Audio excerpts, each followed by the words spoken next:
Muhammad was just warning. In a video circulating on YouTube, a man does something out of the ordinary. This man, Grayson Brock, an American content creator, has made waves in the online world with his exceptional content.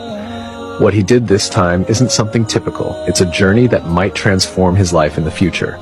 The video on his YouTube channel documents his remarkable feat, reading an entire Holy Scripture in one sitting. This is not an easy task, as not everyone can accomplish it. However, what truly grabbed the public's attention was his decision to read the Quran in one go. In total, he spent 18 hours completing his reading.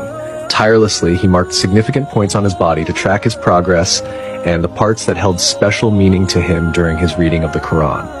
After 18 long hours, Grayson finally completed his mission.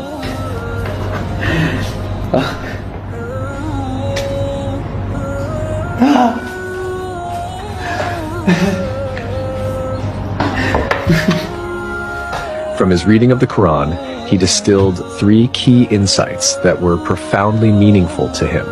First, the importance of reverence and obedience to God without associating any partners with him. Second, the necessity of self-restraint from worldly desires and living in accordance with divine guidance. Third, the duty and virtue of being good to one's parents, as honoring one's parents is a core tenet of religious teachings.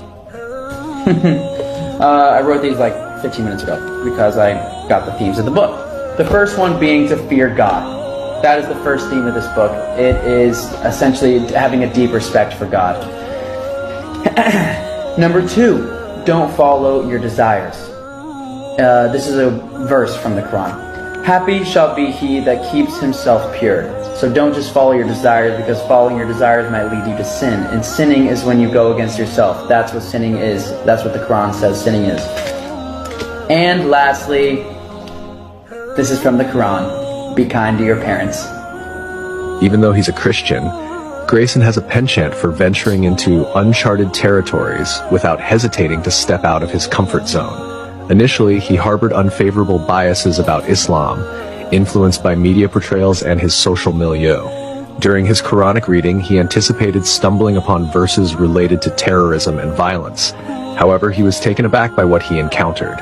Instead, he unearthed the beauty inherent within the Quran, going as far as describing it as the most serene thing he had ever encountered.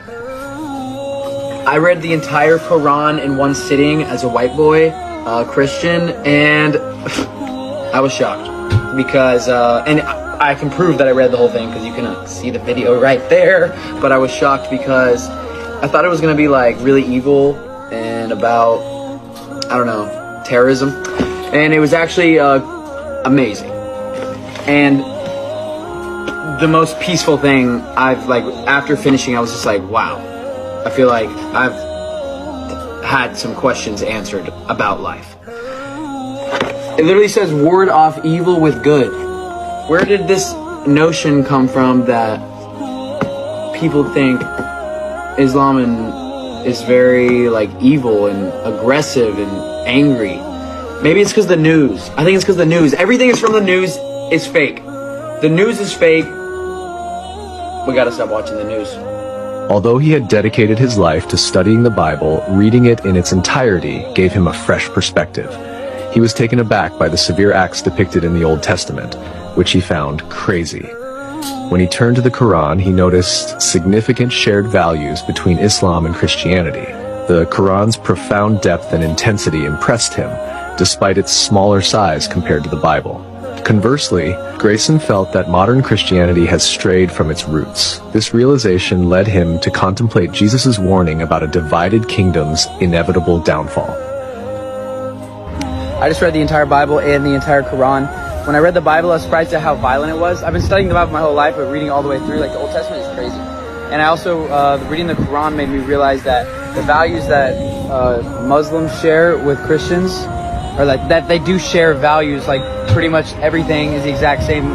Islam and the Quran is just a much more to the point. It's 1/10 of the size of the Bible, so it's only 10%. Much more clear cut, as you can kind of tell, like in Arabic and Muslim culture, they're more strict, or they're just like, there's no bullshit, basically.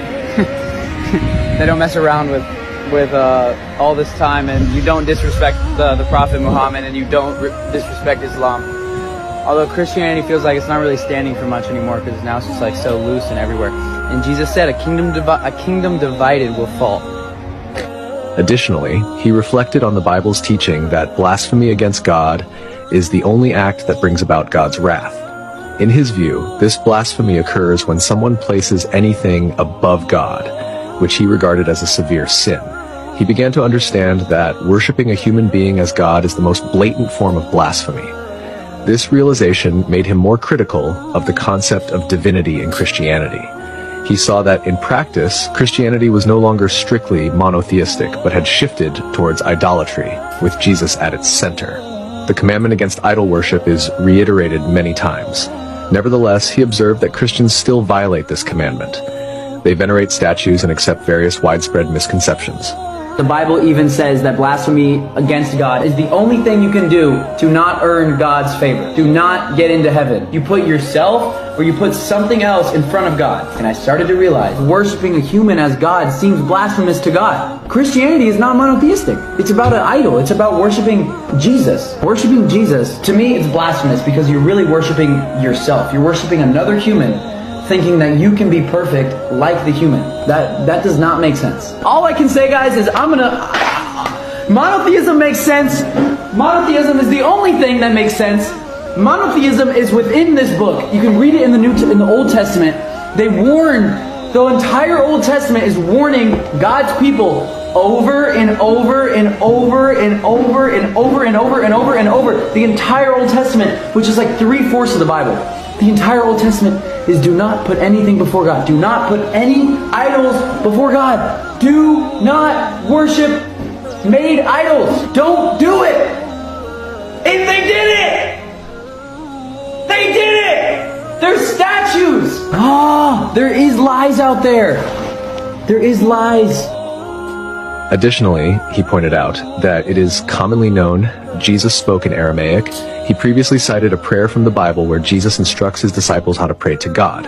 What struck him was the realization that Jesus himself prayed to God, and meant suggesting that Jesus was not God. Our Father, who art in heaven, hallowed be thy name. Thy kingdom come, thy will be done on earth that is in heaven. That's the Christian prayer, and Jesus told his disciples how to pray. And it starts out with our Father. Jesus was worshiping God. And Jesus spoke Aramaic. You know how he said God, how you say God in Aramaic? Look it up. Allah.